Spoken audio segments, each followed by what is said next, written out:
Also want to talk about Drake. How did that feel when Drake brung y'all out? Like, That what was was your super thoughts dope. on that? That was super dope. You heard? That was dope for all. Now it's official that he's really suing Universal. Like, I just fuck with Drake. I like his soul. Like, that's a person that I had real conversations with, as opposed to I don't have no relationship with Kendrick. Brace yourselves for one of the most buzzworthy debates rocking the hip-hop community today. Drake's rumored lawsuit against Universal Music Group, the world's largest record label, has ignited conversations about loyalty, artistic integrity, and the unwritten rules that govern the rap game.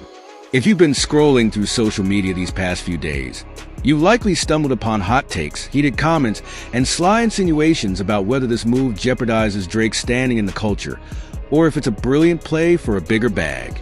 But the drama doesn't stop there. In an unexpected twist, rap veteran Jim Jones has stepped up to defend Drizzy, adamantly insisting that this doesn't constitute snitching, while also taking jabs at the critics who seem determined to police how beefs in hip-hop are handled. This controversy, which apparently stems from Drake's dissatisfaction with the behind-the-scenes antics allegedly tied to a Kendrick Lamar track, has the entire scene abuzz. On one hand, fans are questioning Drake's motives and whether he's violated some elusive street code by turning a verbal standoff into a legal matter. On the other hand, people like Jim Jones are calling this a masterstroke that leverages the rap beef's momentum to unearth corporate misdeeds, or simply to collect a hefty settlement. When industry giants and legendary rappers collide, sparks fly. But this controversy goes deeper than typical music world gossip. We're looking at a potential turning point in how artists handle conflicts with each other and with the record labels that distribute and profit from their work. Is this the dawn of a new era where rappers stop at nothing? Diss tracks, social media campaigns, lawsuits to protect their interests, or is it a cautionary tale about mixing street ethos with big business strategies? Today, we're diving deep into every layer of this story. From Drake's rumored lawsuit to Jim Jones's fiery commentary, the unwritten rap code that's stirring up condemnation, and the possibility of fallout for every party involved. Now, to get the full picture, we should rewind and examine the context of Drake's alleged legal move. Word on the street is that the lawsuit involves an accusation that Universal might have unfairly boosted one of Kendrick Lamar's tracks, something Drake apparently considers a violation of fair play during their heated rivalry. According to discussions swirling online, Drake believes promotional practices or manipulations by higher-ups at the label created an uneven playing field, thereby affecting the public perception of which MC emerged victorious in their lyrical showdown. If you're wondering why Drizzy would go after a label rather than the artist himself, Jim Jones has explained that it's all about following the money. In his eyes, there's no point going after an individual rapper when you can hold the corporate giant accountable and potentially walk away with a massive payout. During a lively sit-down on the BNF podcast, Jones launched into a passionate tirade, declaring that seeking legal recourse doesn't make Drake a snitch. It makes him a savvy businessman, using real-life tension to his advantage. Still, critics view this tactic as an affront to the deeply ingrained tradition of settling scores on tracks, in freestyle battles, or through back-and-forth diss songs, methods that have historically defined how conflicts in rap get resolved. The notion that an MC would shift from the booth to the courtroom has left some fans and pundits questioning Drake's credibility. After all, rap beef is a central pillar of hip-hop culture, whether it's Nas versus Jay-Z or iconic 90s standoffs that shaped entire coastlines. In those classic showdowns, any mention of lawsuits would have been met with widespread ridicule. However, it's a new era and big money is involved at every level. Today's rap stars aren't just musicians. They're moguls, dealing with multinational corporations and business decisions that transcend lyrical craftsmanship.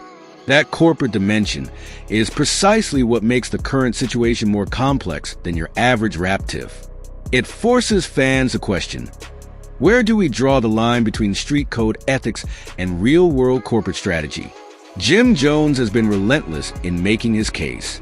He insists that, from a real-world perspective, there's a big difference between being a snitch in the streets and taking a corporation to court for presumably unscrupulous business practices.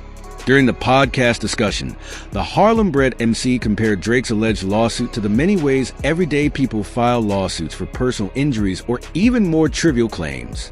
If people in his neighborhood have made livelihoods off car accidents, workplace incidents, or slip-and-fall cases, why is it so controversial for a global superstar to use a legal tool to correct or capitalize on an industry slight?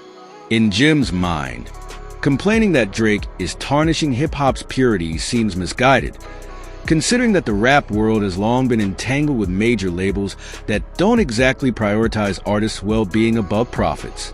Moreover, Jim suggests we should be celebrating if an artist manages to claim any slice of the pie from a conglomerate known for questionable contracts. But the pushback arises because the trigger for this entire scenario is, in many eyes, a classic rap beef. Traditionally, rap beef has always been handled through bars, social media drags, interviews, or the occasional behind-the-scenes confrontation. The idea of turning to a multi-billion-dollar lawsuit as an extension of that beef simply feels unprecedented, if not outright taboo. As a result, the conflation of a personal rap dispute with a business lawsuit is what's giving some fans and cultural commentators pause. They argue that this sets a disturbing precedent. If a lyrical exchange or a perceived slight in the music world can morph into a corporate litigation battle, the artistic essence of the game might get lost in the shuffle. To be fair, there's also a segment of the fan base that wholeheartedly supports Drake, saying that if dirty tactics were used by a label to undercut him, then he has every right to seek legal intervention. In an era where streaming numbers, radio spins, and chart positions can turn a single track into a multi-million-dollar enterprise, perhaps it's only logical to bring in the lawyers. But we can't ignore the inherent tension between maintaining hip-hop authenticity and engaging in multi-billion-dollar business maneuvers. This is where Jim Jones's commentary becomes particularly fascinating. He repeatedly highlights that Drake isn't aiming legal action directly at Kendrick Lamar or claiming defamation. Instead, he's allegedly calling out the label's practices. Jim notes that if Drake had personally sued Kendrick for some intangible offense like damaging his reputation, that would place him in the crosshairs of rap purists who'd be outraged by turning rap lyrics into depositions.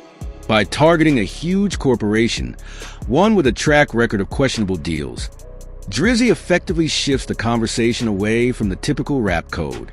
It becomes a David versus Goliath story, albeit with a very wealthy David, who sees a chance to dethrone a monstrous conglomerate in court. From Jim's perspective, there's no reason not to chase the biggest fish if you believe you've got a legitimate claim. However, the moral implications loom. Some say Jim is just defending a friend and trying to remain on Drake's good side, hinting that there might be personal or professional advantages in publicly showing solidarity. Others suggest Jim's own history in hip-hop, where the streets and the industry frequently clash, makes him uniquely positioned to see Drake's move not as a betrayal, but as a savvy pivot that could reshape how artists handle exploitation. If there's a bigger payoff in challenging corporate manipulation, maybe Drake's strategy could even benefit other artists down the line. For now, the rift hinges on whether this lawsuit represents a pivotal moment in hip-hop's evolution or a betrayal of the culture's handle-it in-house ethos. No matter which side you land on, the conversation is redefining the unwritten rules for rap beef. It's a far cry from the days of quiet phone calls and backroom deals. Now, we're watching one of hip-hop's most successful stars potentially drag a major label into the legal arena. And if that alone isn't enough to keep your eyes glued to the next development, the specter of Jim Jones doubling down on his defense of Drake might just seal the deal.